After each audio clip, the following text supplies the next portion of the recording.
Hello, everyone, and welcome back to another episode of the Girls Who Eat, Bleed, and Dream Motorsport. My name is Jamie. I'm your host, and my guest for today is James Coker. Welcome, You James. did it. Thank you for Thank you for having me, Jamie. You know, I talked about this before we jumped on this, but like we're finally here. You and I have been messaging and emailing each other back and forth for like a year trying to figure out a time to do this. So it's finally here.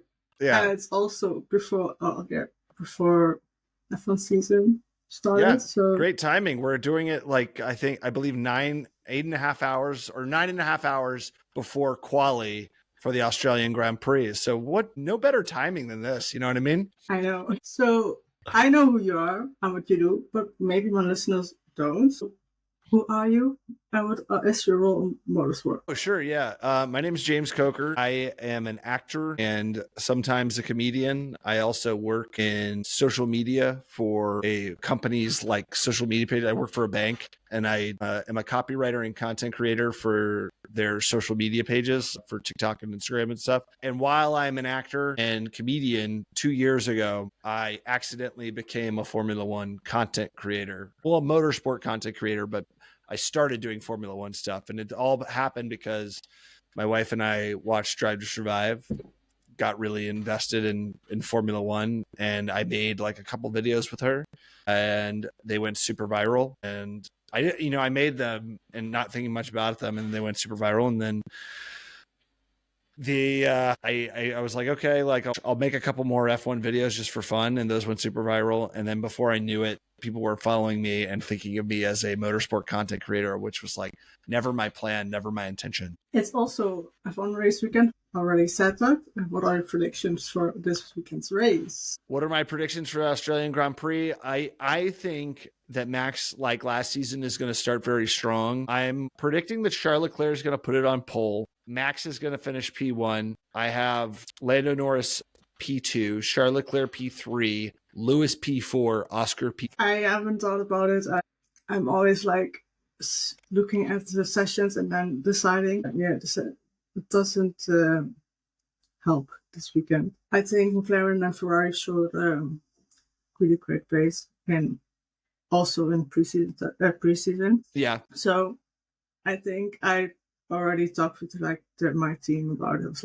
I'm pretty sure like the constructors goes to the end, and it will be between McLaren and Ferrari again. I think so. I think it's going to be a very close both constructors and drivers battle this year. Yeah, I remember people were like, "Oh yes, it's going to be very exciting," and I saw a tweet I think yesterday, and they were like, "Yeah, maybe not so excited." Yeah, because McLaren looked very strong. Yeah, but I think everybody's in the mix this season. Right, Jamie. I gotta ask you, and forgive me for not knowing this, but where in the world are you? In the Netherlands. You're in the Netherlands. I'm in Los Angeles. So is there, when you talk about this on this podcast, is there a Dutch bias given that you live in the Netherlands? No, I absolutely do not like.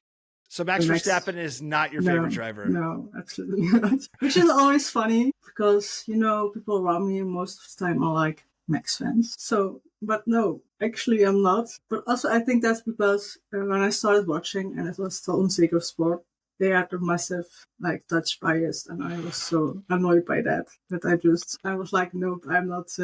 I don't like that. Yeah. I'm also curious to ask you because I know Max Verstappen, while he's Dutch, he also is Belgian, and he was not born in the Netherlands. I believe he was born in Belgium. In the Dutch media, is there ever questions about his identity as a Dutch driver because of that? No. No, they've embraced him, and he's Dutch 100%. Yeah. Okay, for people, he's 100% Dutch, which is quite funny because I live in the area he has grown up in. Spa is like an hour-ish away from me, so I always say we all have the same mentality, it's from the same region. So I'm like, yeah, I get it. I always say sorry guys, but he's absolutely not Dutch. He's from Belgium. But that's because everybody's like, yeah, no, he's so Dutch. I'm like, yeah, he might be acting Dutch, but he's actually born in Belgium. Right. And people forget that. And I'm like, these are facts. It's not like I make this up. It's even on Wikipedia where he's born. Yeah. No. No Dutch bias. Did you get have you gotten the opportunity to attend a race at Spa or at Zandvoort? Spa, I went to the 24 Hours of Spa last season, which was Cool. very great. I Yeah. took my father to his first ever race, so it was Amazing. really nice. Cool. The only bad thing was like it was like raining and raining and raining in the evening. And it's super dangerous to race at Spa in the rain. Yeah. And it was in the evening when it was like pouring down, and at some point, and I think it's funny because it's like an onboard from a car.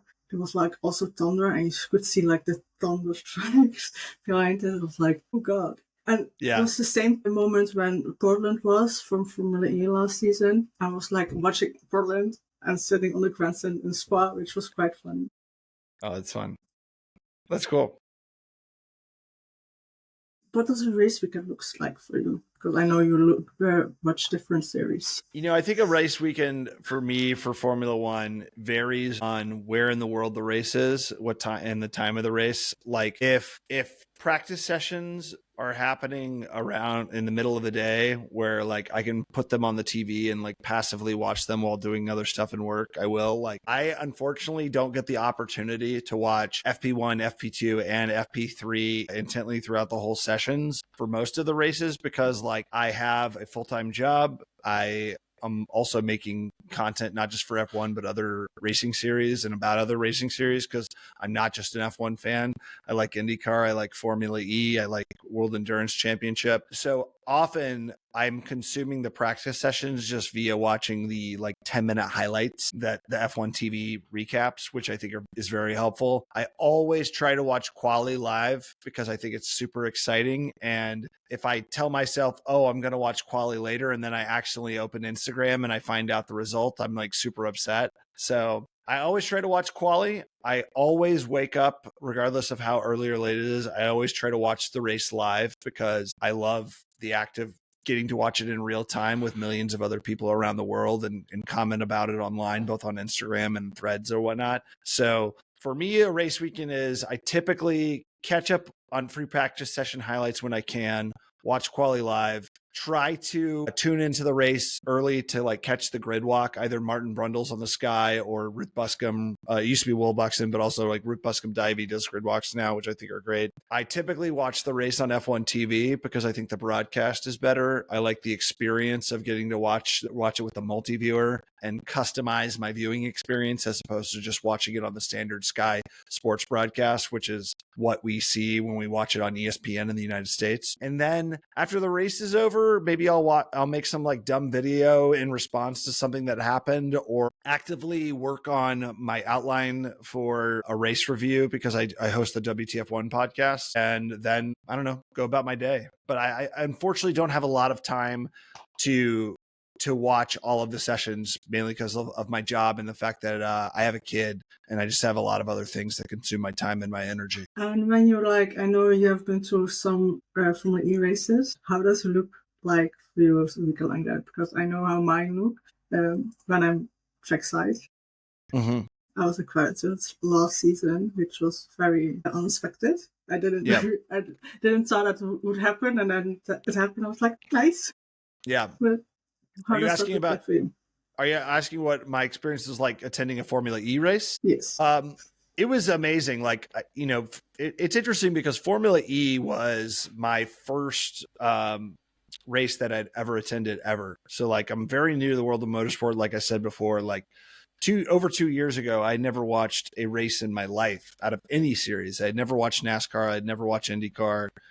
And so going to season 10, round 1 of Formula E, which was in Mexico City, the Mexico City E Prix was the first race I'd ever attended. And I was so spoiled that like that was my first experience ever because for season 10, I was a content creator for Formula E for the entire season. I made like 50 pieces of content for their series and they gave me like incredible access. So I got to attend the Mexico City Prix. I got to talk to drivers on media days on Wednesday and Thursday of that race weekend.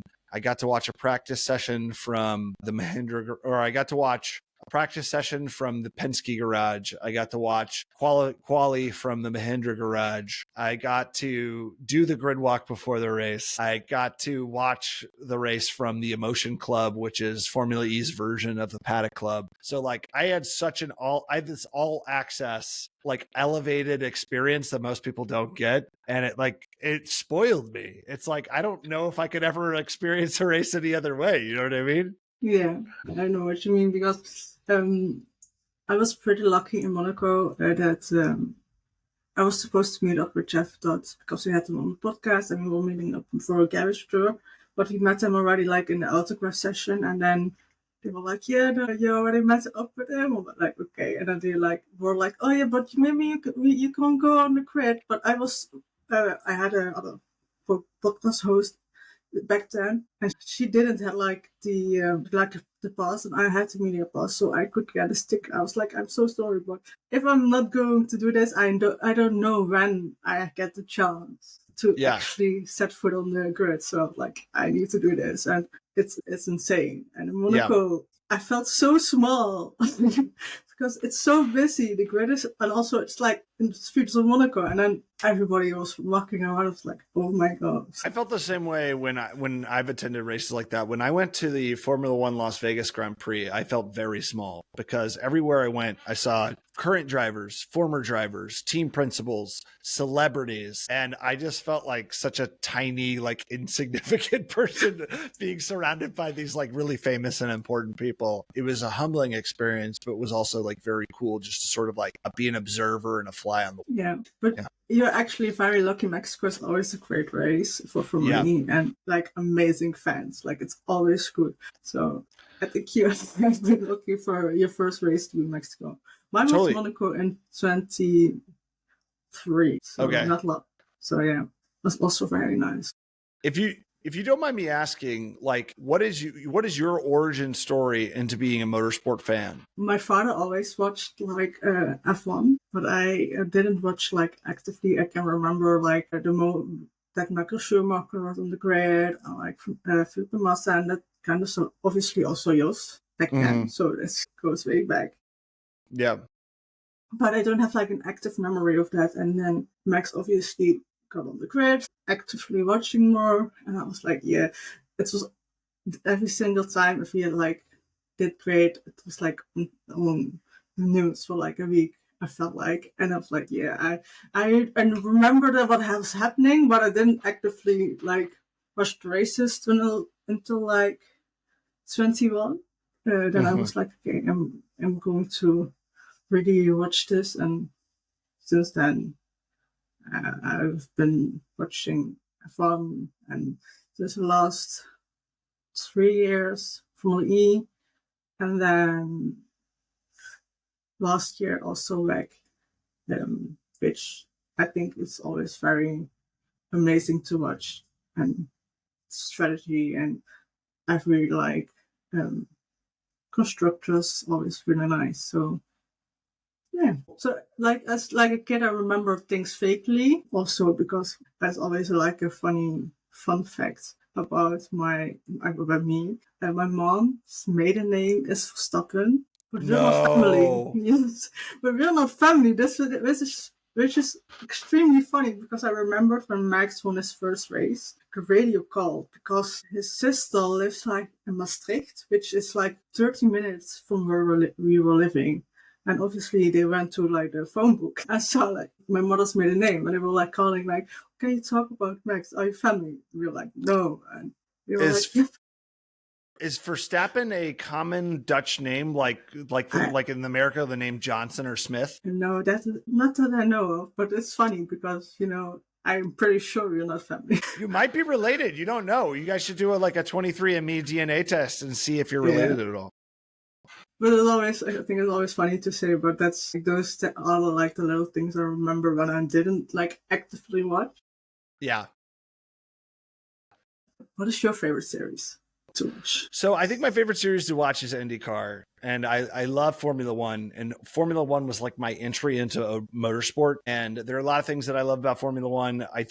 But I think historically there isn't a ton of parity. Like typically you have like one or two teams, one or two drivers dominating, and then the rest of the teams and drivers are struggling to catch up. I do feel like last season was an outlier. Last season was an incredible season for Formula One. You had like 7 different race winners from 4 different constructors. You had a very close fight for the constructor standings. You had a very close-ish race for the drivers' championship. But I feel like typically a Formula One season is more like what you saw in 2023 and also what you saw during Mercedes AMG Petronas' dominance during the turbo hybrid era, where they won 8 straight constructors titles. What I like about IndyCar is like there's way more parity, and you have more distribution among race wins over the course of the season. And you also have, for instance, in Formula One, last season, for instance, Stake / Kick / Sauber, they were always going to run at the back, and they were never going to really compete for podiums. That just never was going to happen. And you had Alpine getting a double podium at Brazil. But that's because it was in the wet, and there were certain conditions that allowed them to have that finish. But you're never going to. Last year, you were never going to see Kick or Stake or Sauber compete for a spot at the front. You just weren't. In IndyCar, you'll have a driver qualify at the back of the grid and finish last place, and then the next race they'll put it on pole. And I love that there is parity in IndyCar and an opportunity, depending on the track, depending on whether they're on an oval, a street circuit, or a permanent track.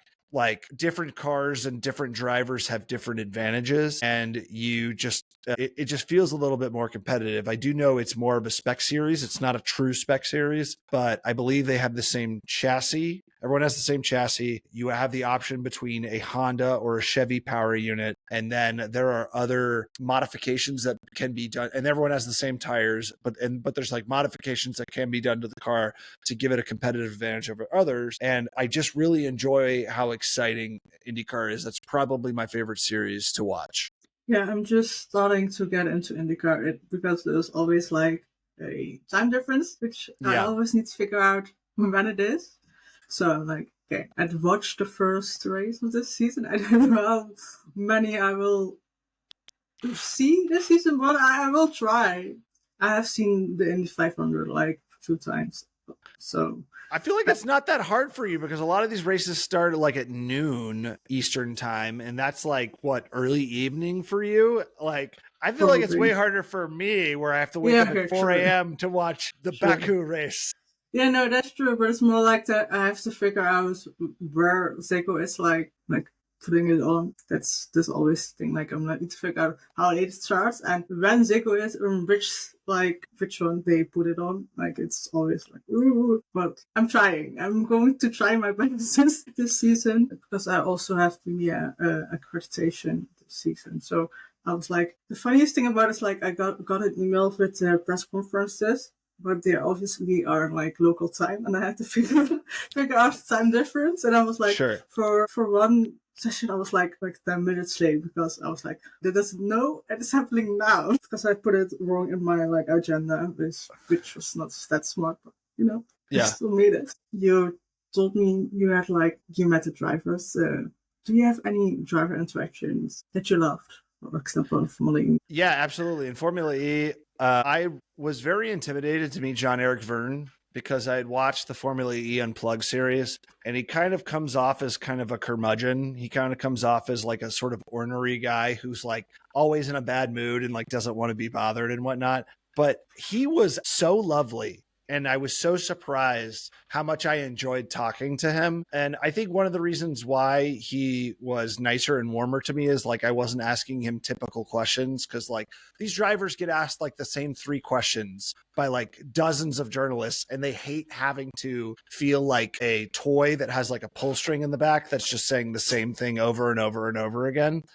And I really enjoyed getting to talk with him. I also loved Oliver Rowland, who drives for Nissan. He was just a very warm and inviting guy. And like, I really enjoyed getting to interview him. And as well as like, I didn't get to talk to him when I was in Mexico City, but later in the season when I went to the Hankook Tires Portland Prix, which was rounds 13 and 14 of season 10, I got an opportunity to interview both Pascal Wehrlein and Antonio Felix da Costa of Tag Heuer Porsche Formula E team. And while Pascal Wehrlein was a very nice guy, he's very sort of like black and white and by the book, and like he didn't really understand like my style of like comedy that I was like sort of leaning into when I was asking them certain questions and doing bits with them. And he was very nice and very patient with me. But Antonio Felix da Costa was like on board for anything that I had to say or anything that I wanted to do. And he like wanted to add to the joke and was like very like playful and fun. And was just like, I had so much fun getting to like talk with and interview Antonio Felix da Costa. Like I would love the opportunity to get to like interview him again. I also remember him finish.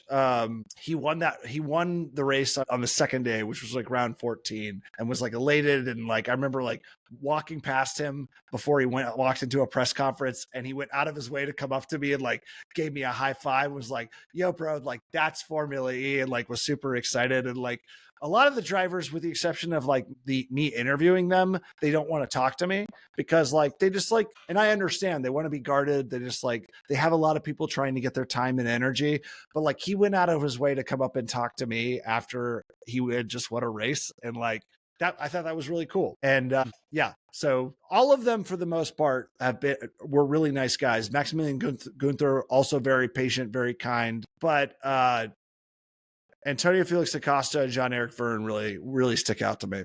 Yeah, I always, well, when I was in Berlin and it was the media event, I remember that someone was talking to De Grassi. Yeah. And De Grassi loves talking. Oh, he really does. He does. And he just keeps talking. It was so funny that everybody was gone and he was still talking to that guy. And like, yeah, he's yapping. Lucas de Grassi, I got a great interview with Lucas de Grassi.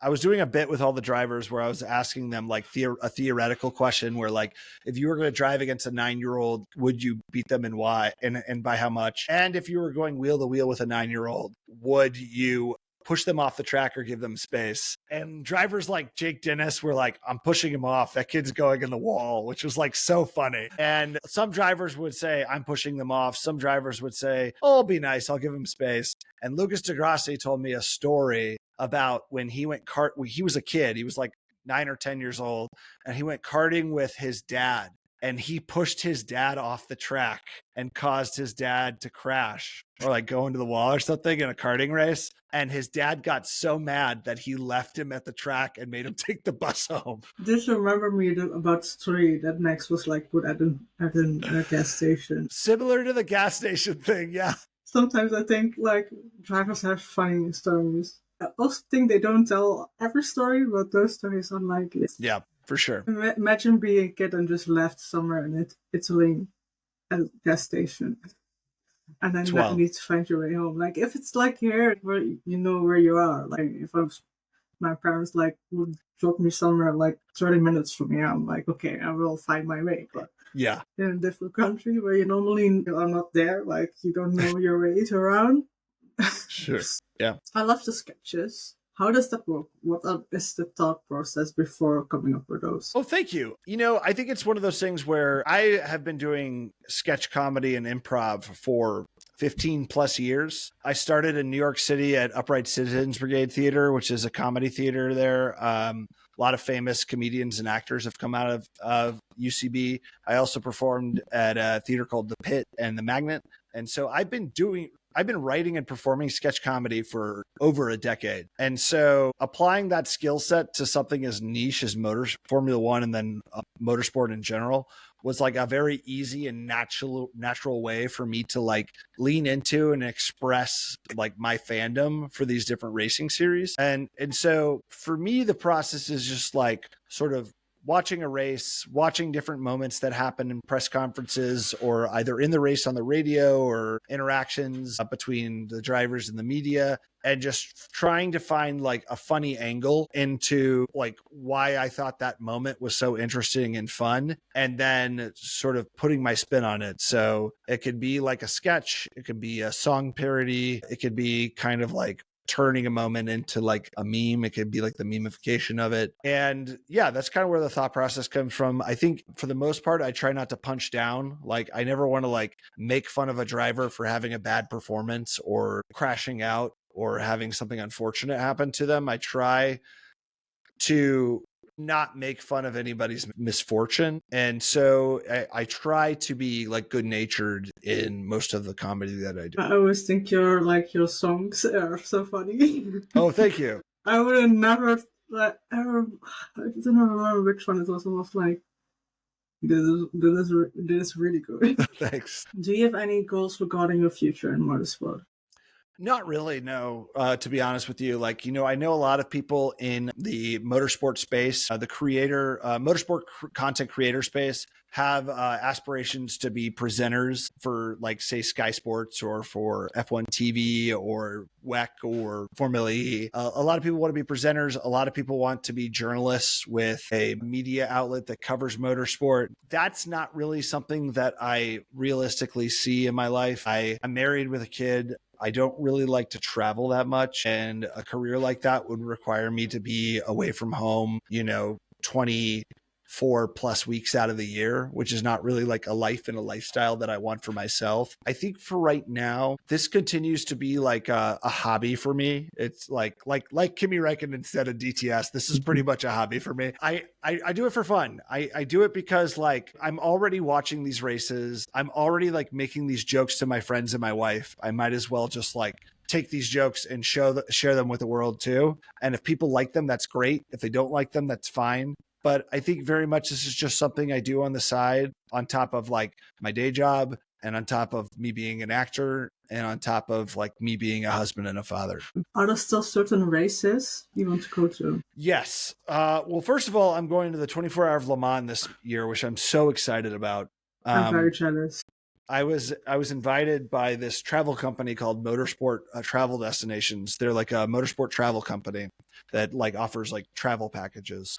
And so I've been making content about their travel packages in exchange for, they're flying me out there. They're putting me up in their accommodations. They're giving me race tickets, food and drink and all that stuff. And so I'm like very excited for that. So that's a big bucket list thing for me. Like I don't have a ton of desire to go to the Monaco Grand Prix because like, I just know how expensive it is. And I know like, regardless of how much money I spend, I'll still feel like a small, insignificant person there. But I like the idea of getting to attend the Monaco Grand Prix because I would love to go to every Triple Crown race. Like I would love to go to 24 Hour of Le Mans, Indy 500 and Monaco Grand Prix. I definitely want to go to the 24 Hour of Le Mans and Indy 500 more than I want to go to Monaco. But in regards to F1 races, I really want to go to COTA. I still haven't been. I would love to go to Silverstone just because of the history. Would love to go to Monza. I love Japan, so I'd love to go to Suzuka. I would love to go to Montreal. Like that's a bucket list thing for me. I've only been to one F1 race, and that was the Las Vegas Grand Prix this year, and it was so much fun. Or last season, that was so much fun. I hope I get to do that again. But I think if you have to tell me three races that you absolutely want to go to, it's 24 Hour of Le Mans, Indy 500, and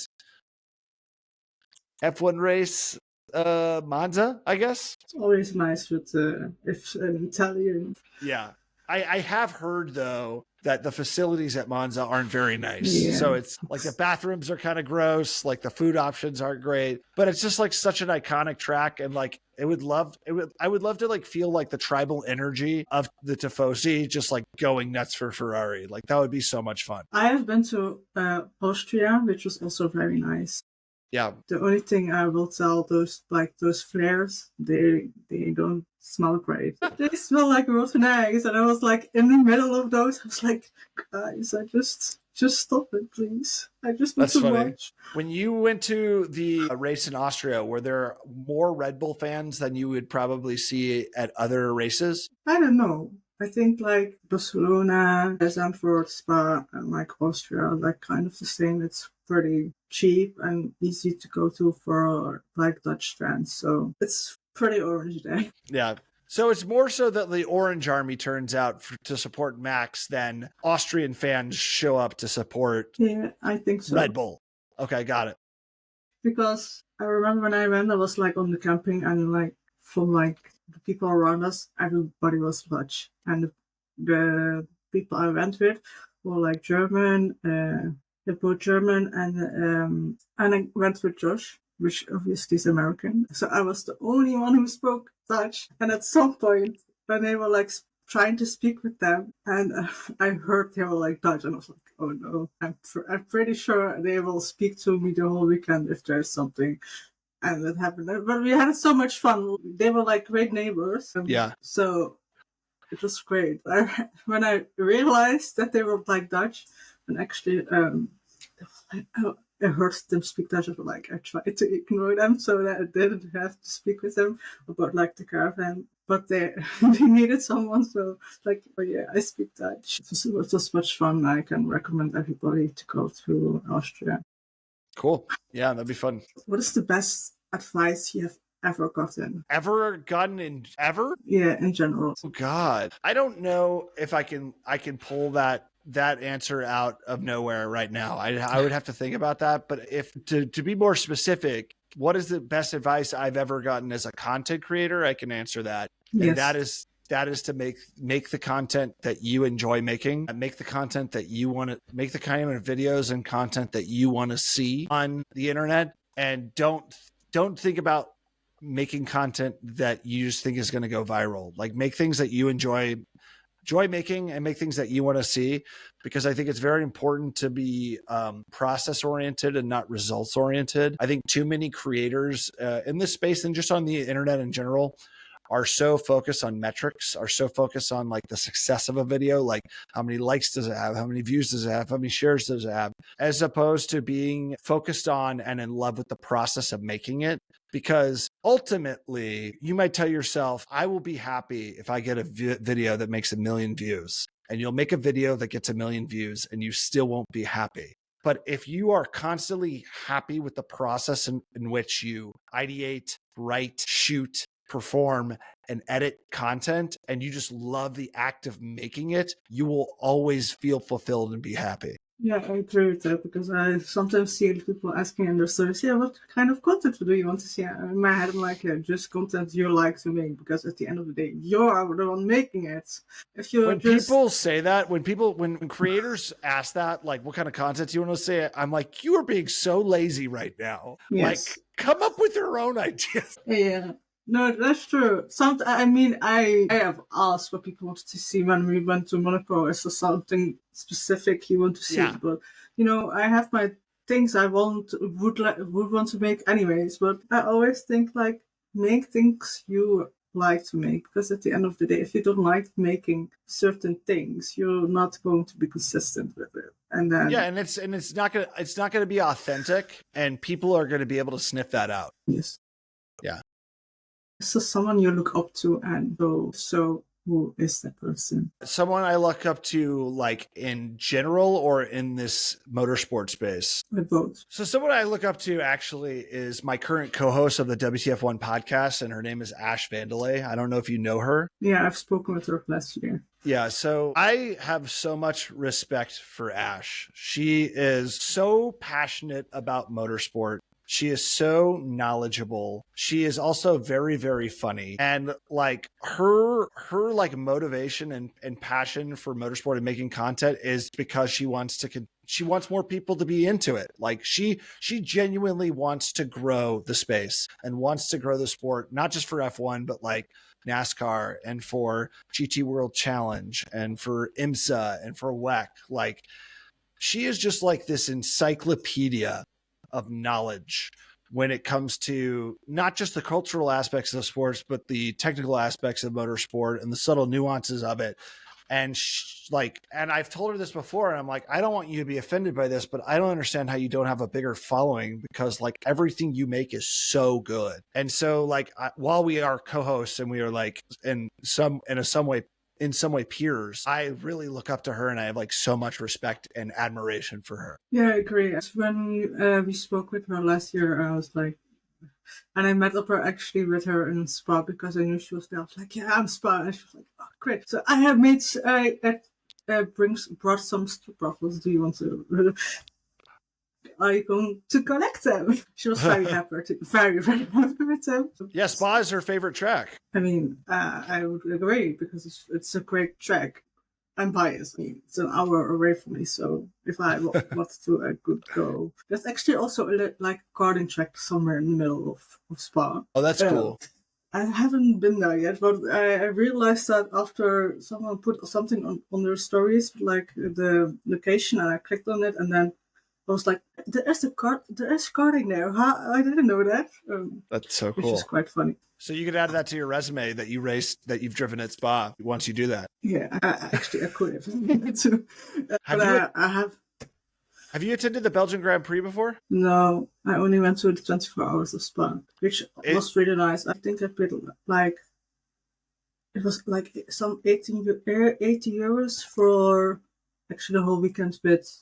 Is it because it's cost prohibitive? Is it because it's so expensive? Like, how expensive? How expensive is it to attend the Belgian Grand Prix at Spa? I don't remember the prices, but Austria is like way cheaper. But okay, got it. Like, Spa is cheaper than Zandvoort. That's what I remember, but it's very expensive. Got it. Like 24 hours of Spa was really nice because like it was 80 euros and it was for the everything and also like the better access. So it was really nice. That's cool. We always do like followers questions, and I have 9 questions for you from our followers. First one is, what came first, the love for entertaining people or motorsport? It's the love for entertaining people. I mean, I've been doing that since I was in college. I love to act. I love to perform. I love to write. But what it really comes down to is like, I love to make people laugh. And I've been doing comedy for a long time. And I've had like pieces of content go viral and perform really well. But for some reason, I was never really able to cultivate like a large following. And it wasn't until I accidentally like found this niche of like making comedy content in the motorsport space that I started building a following. But like when it really comes down to it, it's like, I love to make people laugh, and it makes me really happy to like make people happy that way. So it's definitely entertaining first. Why do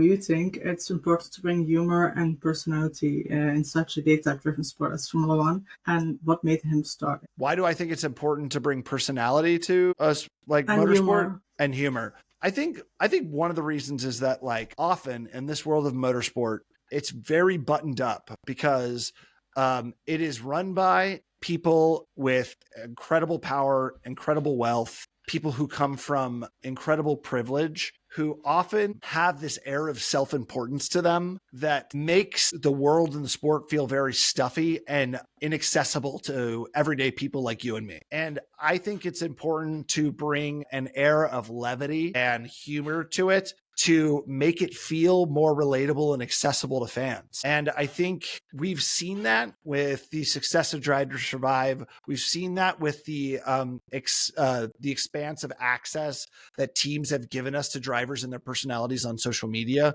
When we are able to see these people more as like regular people and not these athletes that are put up on a pedestal that are sort of like idol worshipped, when we are able to see them just as like regular people who have like their strengths and their weaknesses and their flaws, we're able to relate with them on a personal level a little bit more and see them as people. And so I think, covering motorsport through the lens of humor helps achieve that as well. Yeah, like we always say, people forget sometimes they're like real people and not just characters. Yeah, they're playing a part. So I absolutely agree. Did you ever experience pushback from your more different style from traditional motorsport? I mean, I wouldn't say what I do is journalism per se.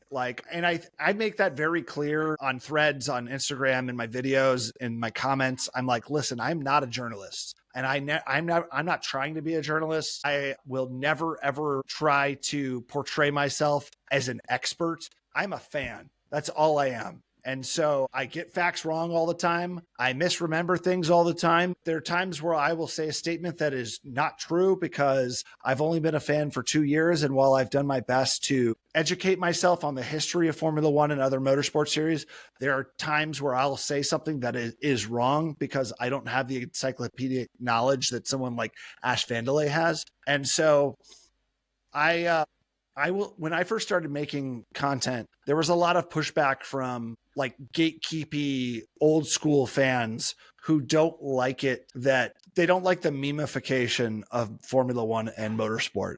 They just want people to follow the races and cite statistics and talk about the sport itself, but they don't want to talk about the cultural aspects of it. And to that, first of all, I feel like it's very short-sighted. I feel like it is inherently detrimental to a sport to not want new people to become fans of it. But I think it's important to highlight the cultural aspects of the sport and the pop cultural moments of the sport in addition to the sport itself, because that gets more people involved. It's great marketing for the series. It's great marketing for the teams and the drivers. And what we've seen with successful sports all over the world, you look at the NBA, you look at the NFL, you look at Major League Baseball, you look at Premier League Soccer, when you're able to find the intersection of like sports, art, and culture, it makes that sport more culturally relevant and makes more people want to be involved. So there was a lot of pushback that I got, especially at the beginning. I don't get it as much now because I've gotten the opportunity to get more followers, and I've had pieces of content get more successful, and that's drowned out a lot of the people who criticized me when I first started doing this stuff. But also, like, my stuff has evolved. Like, I feel like when I first started making this stuff, maybe some of it was cringy. It still is cringy, but like it was more cringy. Maybe it was a little more clickbaity. But I feel like I've found my voice a little bit more over the last 2 years, and I'm continuing to find my voice and evolve. And my content now, a lot of it is different from the stuff that I first made. What is one motorsport narrative you think the media gets completely wrong? One motorsport narrative that it gets completely wrong. I think one motorsport narrative that I think people get completely wrong is the fact that everybody involved in motorsport is rich and privileged. Yes, that is very often the case, especially drivers. For the most part, a lot of these drivers, in order to get the experience and develop the skills to be proficient and competitive in motorsport, you need a lot of money to be able to support a karting career and make your way through the ranks. But there are exceptions to that rule. Like Lewis Hamilton is a great exception to that rule. Checo Perez is a great exception to that rule. Esteban Ocon is a great exception to that rule. Alex Albon. And so I think there is a misconception that everybody involved in motorsport comes from a ton of money, and that's simply not true. And then you look at people who aren't drivers who work for teams, people who work in comms, people who work on the social team, people who work in the pit crew, the race engineers. A lot of those people come from like humble beginnings and are just everyday people like you and me. And ultimately, like, you know, these are all regular people like who just happen to be very passionate about motorsport. Yeah, I agree. I think people sometimes forget. Always telling like, obviously, Charles is from Monaco, but people forget the native people from Monaco aren't necessarily like rich. The people who are going to live there, like moving there, they absolutely are like wealthy. But like if you're born there, you don't have to be necessarily like wealthy. Or that I think the narrative is always like Nat is the only one who's like coming from rich parents. I'm like, yeah, no. There's a certain British driver who is also from a very wealthy background. Which is totally fine. That's how it is nowadays, and people just forget that's happening. Yeah. The new people who are coming in will be not from the same background as, for example, Lewis, because the whole aspect of motorsport just changed more, and it's more about money. And as people are saying, yeah, it's all about the money. Yes, because it is a business and it needs to survive, which is, I think, is always like pretty funny to see that people are like complaining. I'm like, how do you think we are watching this? Yeah.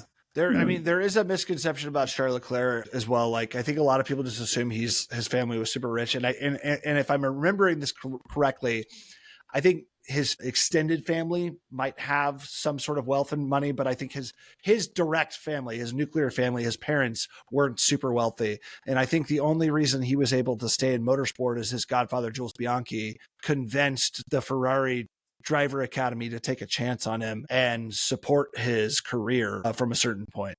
Yes, I think that they knew like to be on East, so it was really, he started karting there, and he still lost like certain things if they ask him to come. But I always think like, yes, people in Monaco are wealthy, but the people who move there are like wealthy. Like people who Yeah. live there, who are born there, and don't are not necessarily like wealthy because they just have been lucky to be born there, which is always like, yeah. And also, even if he was, that's how the sport survives. You're watching the race. What is your go-to snack? My go-to snack for watching a race. I don't eat a ton during a race. I typically just drink coffee because it's early in the morning and I don't eat breakfast. But if it's later in the day, it's yogurt with frozen blueberries and some oats and coconut flakes and hemp seeds and honey. Sounds great. It's like my protein bowl that I eat every day. So yeah. Yeah, I mean, that's also with like the time difference. A lot of races for me are like just midday or like in the evening. To be fair, I don't really have a go-to snack for a race because I'm always driving into the racing. I'm like, I cannot like eat something. So Yeah. if you had to write a major F1 motorsport moment in history as a comedy sketch, which one would it be and why? That's a great question. I think I immediately think about the moment that, like, I don't know if you can expand on this so you can make it funnier, but the moment where Kimi Räikkönen crashed out in the Monaco Grand Prix and instead of going back to his garage, walked onto his yacht and chilled on his yacht for the rest of the race. That's like one of the funniest moments I've ever seen and read about in the history of Formula One. I don't know like what I could do to make that any funnier because that's just so funny as is. You know what I mean? Yeah, I know. I mean, I get him. Like, why if you back to your yard or to your like garage, I know which one I would choose. Do you think drivers and actors have something in common? Drivers and actors, do I think they have something in common? Yes. Yeah, I think they have something in common in the sense that they always have to be on. And if you look at the act of acting and the act of driving, it's taking like a skill set and taking training that you've done your entire life and being so prepared that you could do this in your sleep. Like, to be able to as an actor, to be able to be so over prepared and have your lines down so much that you can go on autopilot and just be present in the moment and not worry about what's my next line, what's my blocking here, is the same as a driver who memorizes a circuit, every single turn, every single nuance of a track, and knows it so well that they can turn off that part of their brain where they're thinking like, what's the next move, and they're almost subconsciously driving the circuit. I think it's similar in that way. Yeah, I always, when I see the videos of them just like blindly kind of doing a track just on sound, I'm very impressed. Yeah. Like if you only on sound, not even seeing like the video in front of them, I think that's impressive. It's impressive seeing the drivers close their eyes and visualize driving the track. It's also very interesting to ask them to drive a circuit, and most of them can just do it on a piece of paper. Like, I think it's like that level of preparation in any performance, whether you're an athlete or a performer, is necessary to be able to do a really, really good job. That was the last question from my followers. Do you have any questions for me? How frustrated are you that it took a year for us to finally land down a time to get to talk? I mean, if I be honest, as always, if I want someone, I will just keep going until I actually get an answer. Yeah. So, and I know like people have their own lives and are busy and aren't always necessarily seeing emails and that kind of stuff. So, maybe a little. But we did it though. We're here. Yes, like finally. No, I'm not that frustrated. Well, thank you. Thank you so much for your patience with me. I really appreciate that. Thanks for not giving up on me, Jamie. I mean, I wouldn't do that to anybody. If I really, really want someone, I'm like, okay, I will just keep asking until I get like a no or something. Amazing. Yeah. So we are at the end of the podcast. I want to thank you for being here. It was wonderful speaking with you. Thanks for having me. And for my listeners, if you don't follow us already on the socials, in the description of today's episode, you'll find the link to our socials and also the WhatsApp groups for the European Formula E races. I want to thank you for listening, and we'll see you next time with another amazing guest. Bye. Bye.